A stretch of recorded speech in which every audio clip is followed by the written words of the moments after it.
Ito ang ikalawang bahagi ng ating talakayan na nakatuon sa mga pahayag ni Jesus at sa mga tugon ng mga taong nakasaksi sa Kanya. Dito madalas sinasabing malinaw na ipinahayag ni Jesus ang Kanyang pagiging Diyos. Ang tanong ay simple ngunit mahalaga, sinabi ba ito ni Jesus ng direkta at malinaw, o ang mga pahayag ay tungkol sa Kanyang misyon, awtoridad, at ugnayan sa Diyos na nagsugo sa Kanya? Ang malinaw na sagot ay makikita lamang sa masusing pagbasa ng kasulatan. Kung may mga katanungan hinggil sa mga kasulatan, maaaring mag-iwan ng komento upang mapag-usapan sa susunod na presentasyon at sisikapin nating maunawaan ang tunay na sinasabi ng mga ito. Sa Juan Kapitulo 10, versikulo 30, sinabi ni Jesus, "Ako at ang Ama ay iisa." Madalas itong ipakahulugan bilang iisang esensya. Ngunit kapag binasa ang buong konteksto, malinaw na ang tinutukoy ay pagkakaisa ng layunin at gawain, lalo na sa pag-iingat sa mga tupa. Pinagtitibay ito ng Juan Kapitulo 17 versikulo 21, kung saan ipinanalangin ni Jesus na ang kanyang mga alagad ay maging iisa, gaya niya at ng Ama. Maliwanag na ang mga alagad ay hindi magiging Diyos, kaya ang pagkakaisa ay tumutukoy sa layunin at pagsunod.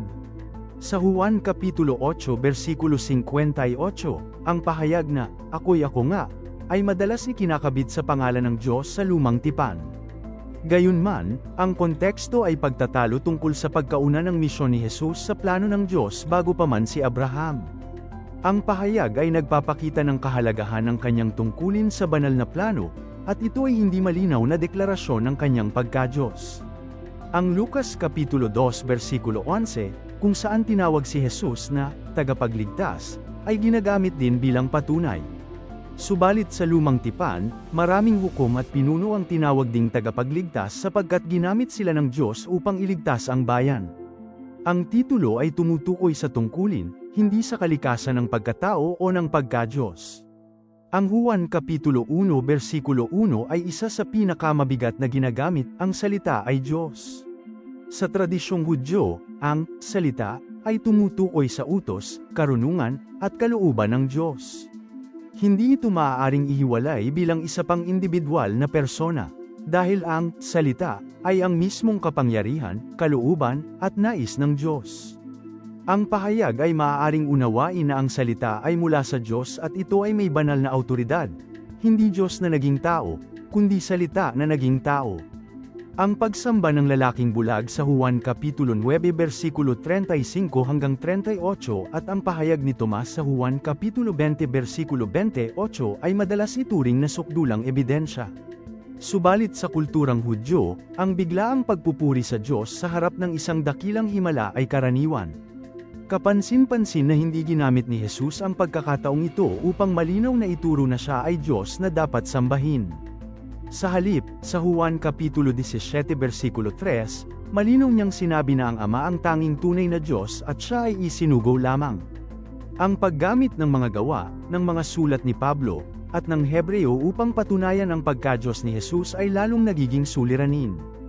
Ang mga ito ay naglalaman ng teolohikal na interpretasyon na hindi laging umaayon sa malinaw na aral ni Jesus sa Ebanghelyo.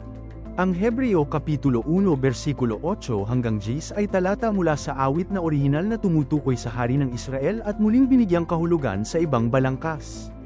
Sa kabuuan, ang mas malinaw at masusing pagsusuri ay nagpapakita na ang mga talatang ginagamit upang ipilit ang pagka-Diyos ni Jesus ay hindi tuwirang deklarasyon kundi mga propesya, titulo, at pahayag na binigyan ng kahulugang lampas sa kanilang kontekstong historikal. Sa pananaw ng Islam, ang Diyos ay malinaw na nag-iisa, hindi nagiging tao, at hindi nagbabahagi ng kanyang pagka-Diyos.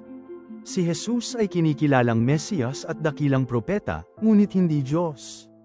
Ang presentasyong ito ay paanyaya sa mga manunood at tagapakinig na pakinggan, suriin, at pagnilayan ang mga kasulatan ayon sa konteksto, kasaysayan, at malinaw na aral ng isang Diyos bilang bahagi ng mas tapat at mas malalim na paghahanap ng katotohanan.